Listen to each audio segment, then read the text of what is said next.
Hey everybody, Dr. Rob here, Facebook Live Tuesday. I hope you all had a great Labor Day weekend. We missed last week. We were away. Wasn't getting internet, so we're back. We're back real strong. We're ready to talk about what's the right probiotic for you. This was based on a great article by a good friend and functional medicine leader, Dr. Vincent Page, which he wrote in Mind, Body, Green. I read it, loved it, posted it this morning, wanted to expand on some things and individualize some information for you. I'm a big proponent that everybody should consider a probiotic, and without question, everybody needs to have good gut health. 80% of your immune systems are in your gut. Within that, it's where your macro and micronutrients are absorbed. Every time I turn a magazine open, any kind of magazine, from Time Magazine to the New Yorker, whatever it may be, everybody's talking about gut health. It's a baseline for what we do in my office, and I believe that everybody would benefit from having a stronger, healthier gut. With that being said, poor gut health. What would cause poor gut health? Number one thing, one of the top things, antibiotics. One day of antibiotics wipes out the bacteria that you would need to have good gut health for 30 days. I'm not saying I'm anti-antibiotic, no pun intended there. I'm just saying if you take antibiotics, there are specific probiotics I would take during the time and specific probiotics I would take after. So antibiotics cause damage and or lead to leaky gut or dysbiosis. So understand, if you have to take them or you've had a long history of taking antibiotics, please repollinate, repopulate with good bacteria. Number two, stress. You know, I was in Europe, so they live a very different lifestyle than we do. It's a little more laid back. They fiesta, they close down for 3 hours a day. Americans were go, especially here in the Northeast. You're looking at Mr. Triple A battery over here. So stress has a deleterious effect to your gut health, and we should try and modulate and manage our stress. High sugar. Sugar is a toxin. The average American consumes 160 pounds of sugar. Without question, sugar will damage our gut. Sugar feeds certain yeast and parasites, which is listed over here also. They pose an absolute issue. And finally, dysbiosis. Dysbiosis, the unleavening of good and bad bacteria. Dysbiosis is when we have more ratio of bad bacteria to good bacteria.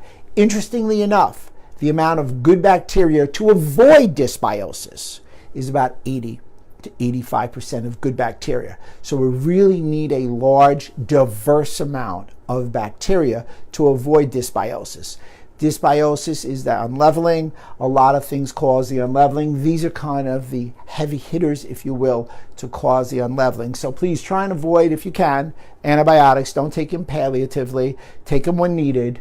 Really manage and modulate your stress.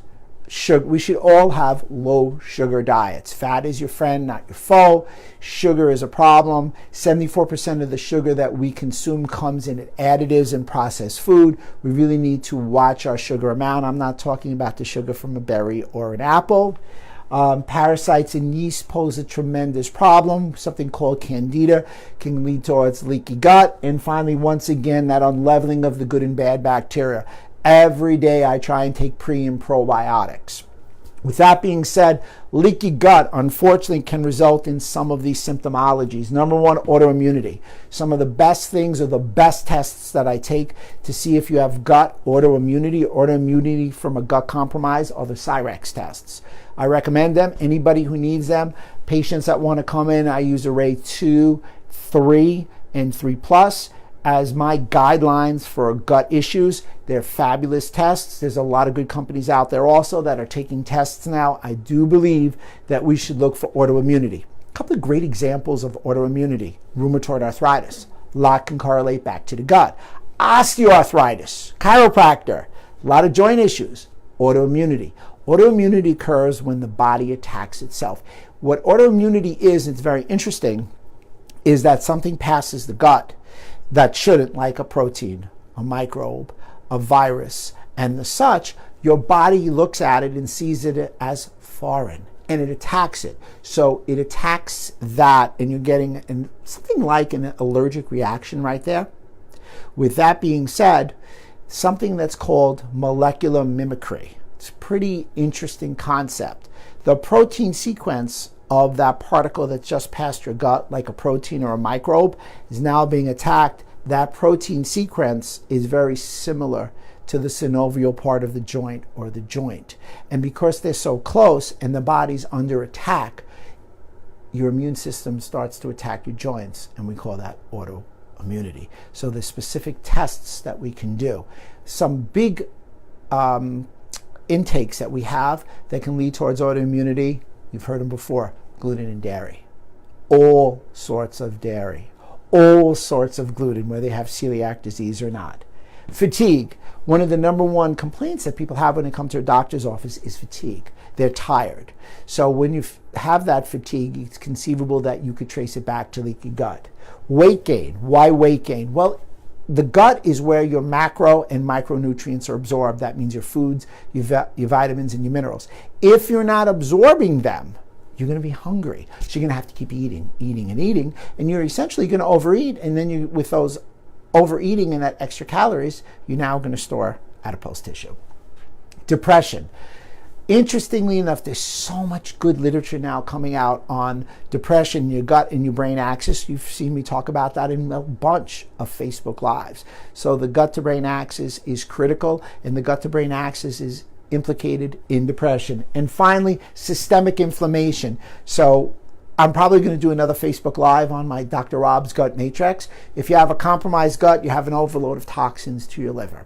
If you have a compromised gut, you have a higher incidence of blood sugar dysregulation, prediabetes, weight gain, musculoskeletal injuries because of your gut, leaky gut, leaky heart, leaky gut, damaged thyroid, leaky gut, leaky brain. Systemic inflammation comes from your gut. So I, as a chiropractor, when I look at systemic inflammation, when patients come in, I really trace a lot of it back to their gut.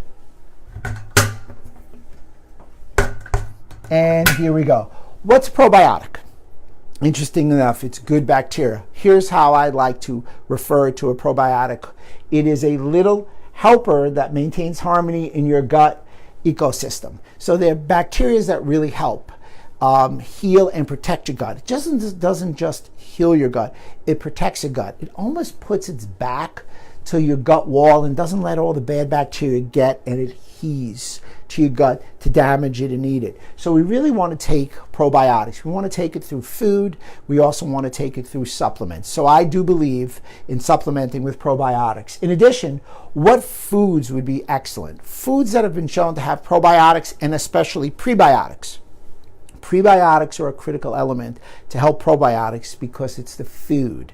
You gotta feed these guys. These bacteria that are in probiotics are transient. They don't live forever. They live somewhere between 11 and 30 days. So you always have to repopulate.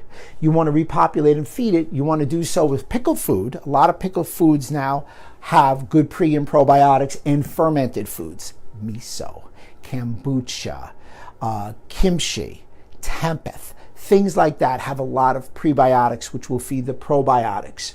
The critical element, as I look over here, is genus, species, and strain. All probiotics are strain specific. Genus, good example, Lactobacillus. Species, Acidophilus. Strain, like a DNA strain, NCFM. So let's go through the Lactobacillus. They're a great choice. I would strongly recommend most people take Lactobacillus. Lactobacillus is found in the small bowel. It's great for digestion and immune function. I have a list here of some of the Lactobacillus that I would recommend. Number one, as I said earlier, Lactobacillus acidophilus, NCFM. Number two, Lactobacillus plantarum 299V.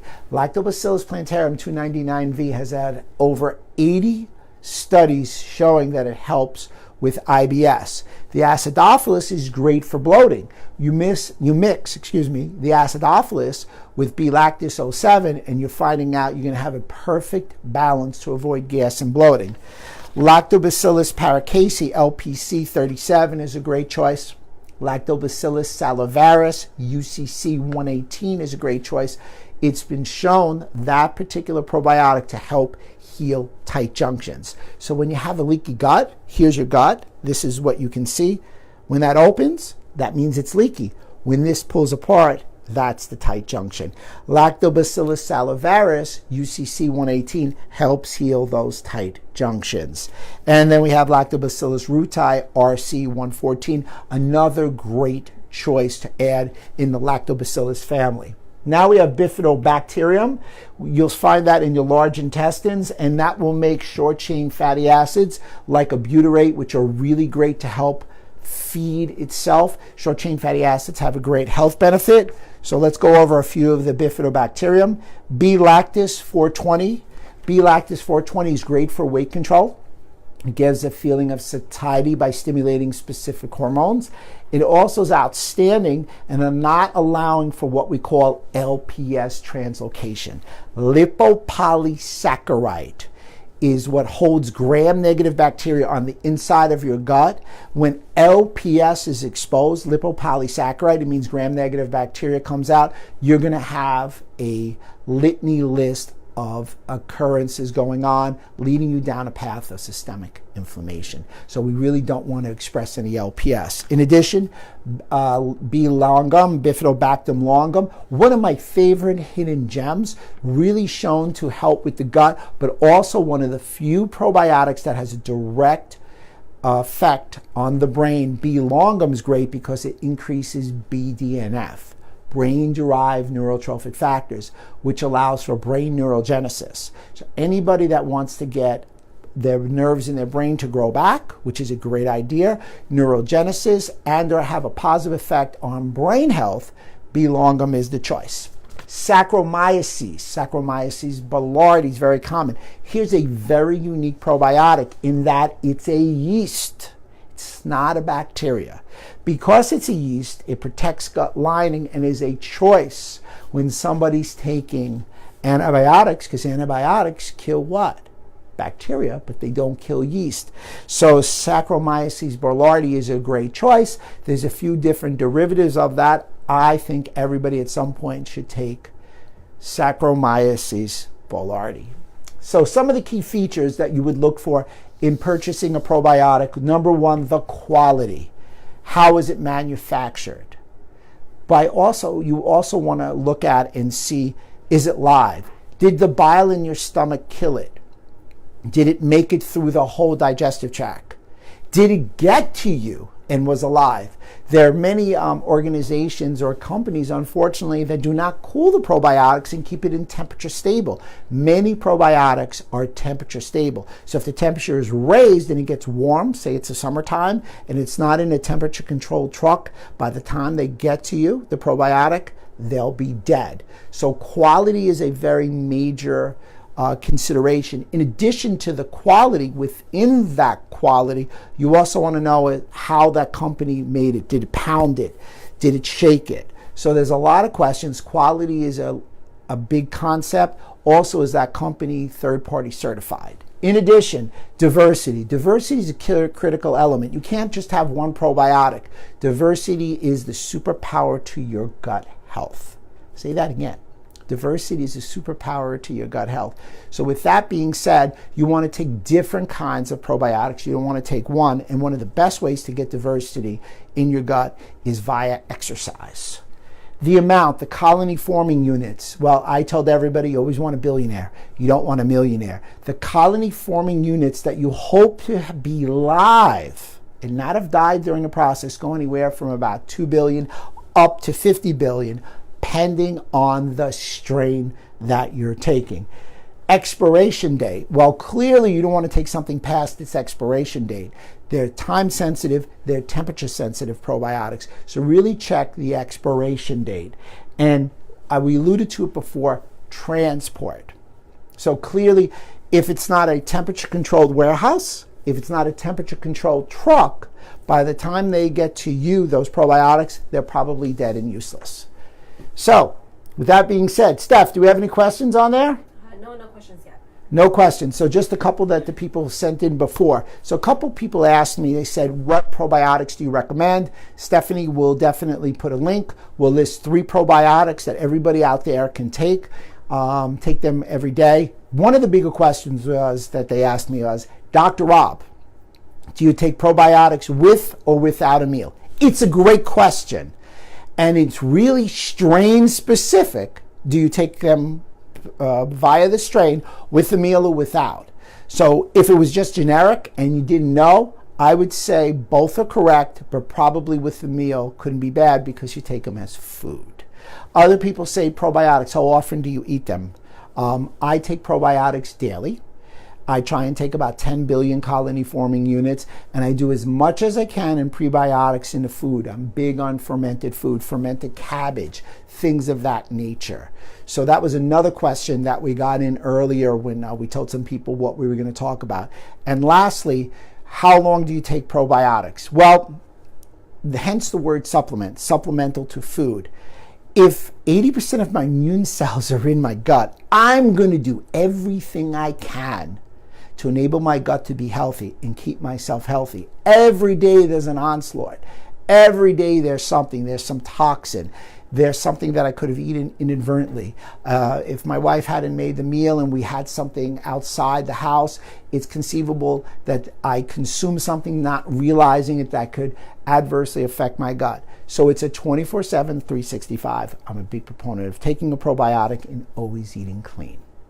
Do we got anything? Yes, we have one question. Sure. Can I take various different probiotics all at once? Yeah, so great question. Can I take various different probiotics all at once? So what I think that person's question is, can I take the different strains all at once? Absolutely. One thing we haven't seen any literature on is if you take multiple strains at once, will they counteract? The key component is you want to make sure you're taking strains that can live through the gut channel.